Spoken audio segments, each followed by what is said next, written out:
আমি এখন আছি পটুয়াখালী মেডিকেল কলেজ হাসপাতাল। পটুয়াখালী মেডিকেল কলেজ হাসপাতাল এটি স্থাপিত হয়েছে 2014 সালে।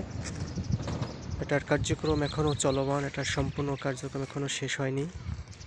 আমি আসছি এখন, এই যে দেখতে পাচ্ছি এটা একাডেমি ভবন, এখানে শ্রেণী কার্যক্রম চলে।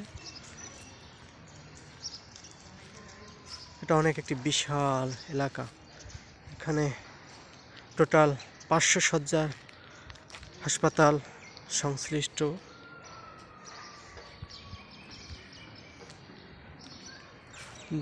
দক্ষিণ অঞ্চলের সবচেয়ে একটি বড় প্রতিষ্ঠান এটি। এটা আমাদের পটুয়াখালীর জেলা শহরী প্রাণকেন্দ্রে অবস্থিত। এই যে আমাদের পটুয়াখালী মেডিকেল কলেজ হাসপাতাল, এটি হচ্ছে জরুরি বিভাগ।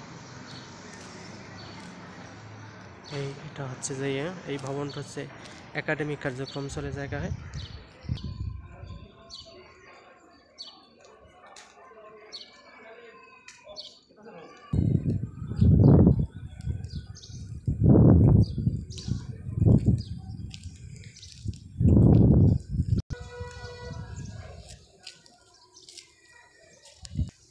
আমার সামনে যখন এটা দেখতে পাচ্ছি একটা ভবন, নির্মাণাধীন ভবন, এটা নতুন হাসপাতাল ভবন। এই জায়গায় টোটাল 250 শয্যা রোগী থাকতে পারবে।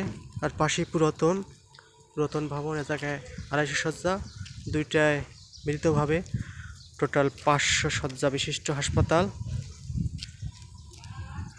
এই ভবনটা হচ্ছে যে ছাত্রদের জন্য হোস্টেল, মেডিকেল কলেজের ছাত্রদের জন্য থাকার হোস্টেল। এরকম হোস্টেল আরও অনেকগুলো আছে, আরও অনেকগুলো নির্মাণাধীন।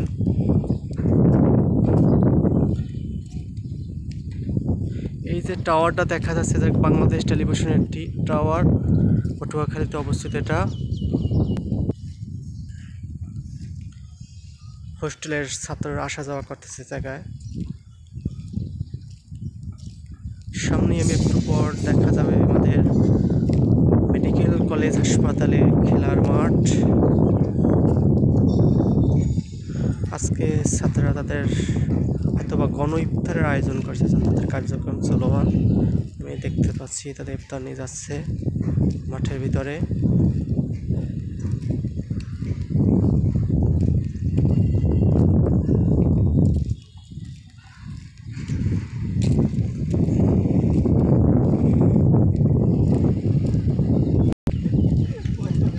এই হচ্ছে খেলার মাঠ। খেলার মাঠে আজকে গণ ইফতারের আয়োজন করা হয়েছে মেডিকেল কলেজের ছাত্রদের পক্ষ থেকে। আমি এখন যে ওই যে ভবনটা, খেলার মাঠের উপরে যে একটা ভবন দেখা যাচ্ছে, ওটা নির্মাণিত একটা ভবন, ওটার কাজ এখনও সম্পূর্ণ হয়নি।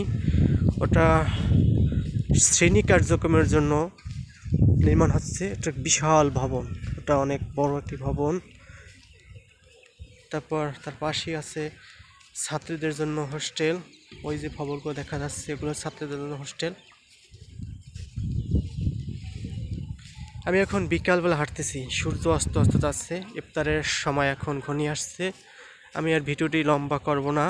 সবাইকে রমজানের পবিত্রতা রক্ষার জন্য আহ্বান জানাচ্ছি। সবাই আমরা রোজা রাখি, সবার জন্য সবাই দোয়া করি। আল্লাহ হাফেজ।